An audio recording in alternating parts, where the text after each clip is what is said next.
Okay, come, let's jump into the report for today, 30th of June, the last trading day of June. So the events, what happened?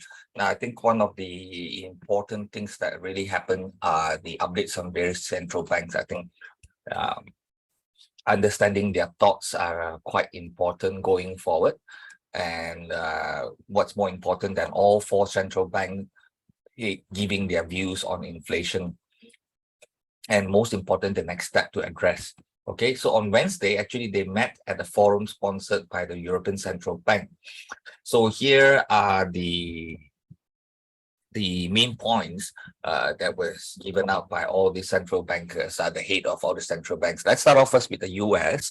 The Federal Reserve Chairman Jerome Powell said that he expects multiple interest rate increases ahead, okay, and possibly at an aggressive pace. Now, this word here, it's, the moment he mentioned this word aggressive pace, right, we could see the US dollar started moving up straight away already. So that's why I said their words are pretty important.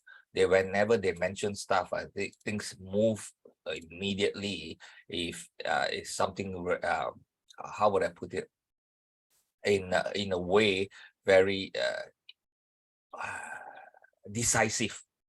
Okay, so when you say something like the word aggressive pace over here, we will know one thing is that it won't go lower than 0.25, right?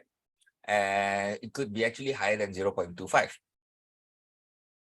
whenever they do any rate hike. So that means this can add value to the US dollar. So these kind of words are, I think, is very, very, very important for us to know their feelings.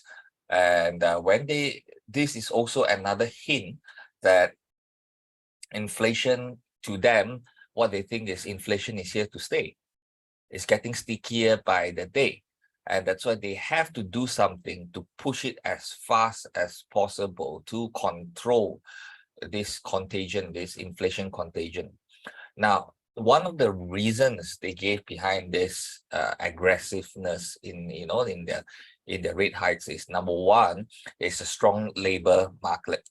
We all know this. We have seen the non-farm data. In fact, it's been a long time we have not seen the non-farm data that is below 200K. Okay, now you add this with the rate of change. If you have been following the inflation, right? Yes, it has dropped. We can't deny that. CPI in the US from the high of 9% has dropped to 4%. It has dropped. But the point is this, that we have been discussing much, much earlier. From a high number, you want to come down is easy. But when it comes to roughly about the 4 and 5 area, if you remember, we discussed this, it will be a bit slower reaching to 2%. And their target, they have been adamant, they want it at 2%. Okay, so now we are seeing this rate of change is actually slowing down. It started off very, very good.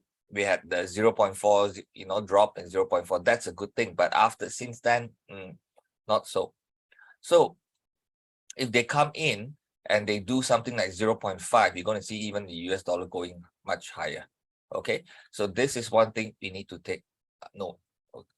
Now, in May, the Fed paused as they wanted to give time for the 10th consecutive rate hikes effect to work its way through the economy. Okay, and what I see is this continuous strong labor data, couple that with core inflation, the way it's moving, it threw spanner in the works, and it's giving a lot of headache to the Fed to manage. Because if they keep on increasing rates, right, I think it's inevitable something will crack eventually. I cannot fathom people who, even you have job, the wage won't grow as fast as this inflation that we are looking at, right? So sooner or later something will crack, and that is also giving a lot of headache. But for now, I think it's workable for them. Okay, because later on when I talk about GDP, you can understand that part. Okay, so let's see how far they can push this and how much the American economy can actually absorb. Now, when it came to the European Central Bank, Christine Lagarde, gave the same opinion that the ECB will also follow suit with the rate hike in July. Now, same like Powell, she acknowledged that inflation has declined, but of late the decline in inflation slowed down as growing signs of persistency. I think this is the same story everywhere in the world. Everybody's seeing this kind of things, including Southeast Asia for that matter. So like I said, something has to give, and just watch out. We need a correction there. And then once they start cutting rates and finish all the rate cuts, whatnot, you will see the market starts to bottom. And the moment things starts to stabilize, that will be the beginning of the next bull. And the signs of a bull market is when the US starts printing money again. That's all I can see at the current moment based on the developments. Now, move on to the Bank of England, Governor Baelish. He said the same thing. All of them are saying the same thing, okay? And basically, in his own words, he says, the market, I don't think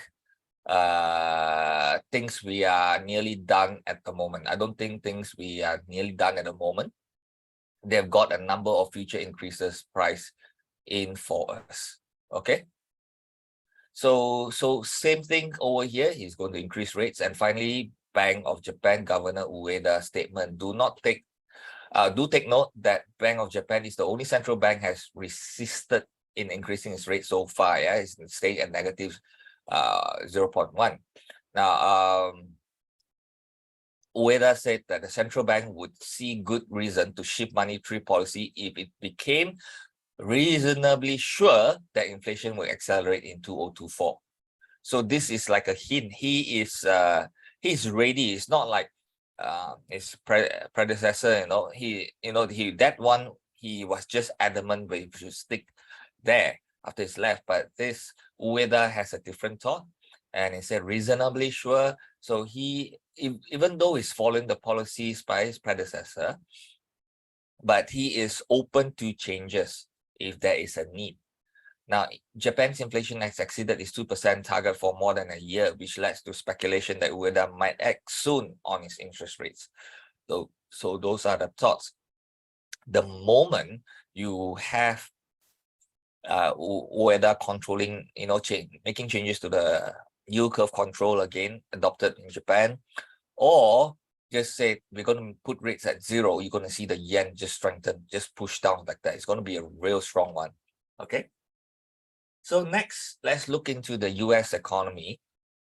Now, the GDP data came out, okay, yesterday, and it surprised with a strong number of 2.0% versus a forecast of 1.4, and more than the previous quarter by 0.7. Previous quarter is only 1.3, and now it's jumped to 2. Now, this would give more reason for the Fed to continue its rate hike, activities.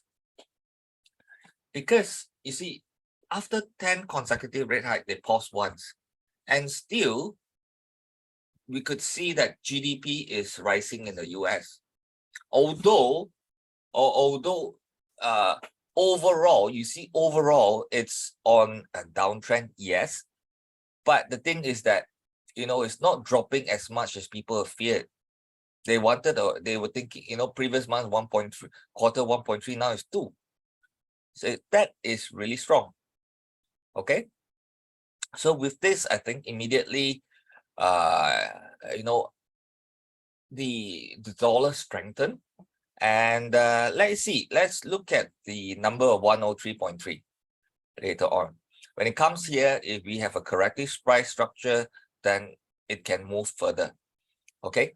Because the news yesterday, what happens was it just pushed the US to a level only. Just a level. It didn't really, it just broke structure. But it did not really push it to the point where I said, wow, everybody's going to stand up. Okay, not yet, not yet. So it's just broke structure. This is something that we expect. So 103.3, that's the point we will be looking at. Okay, then we'll decide from there, right? So with that, let's look at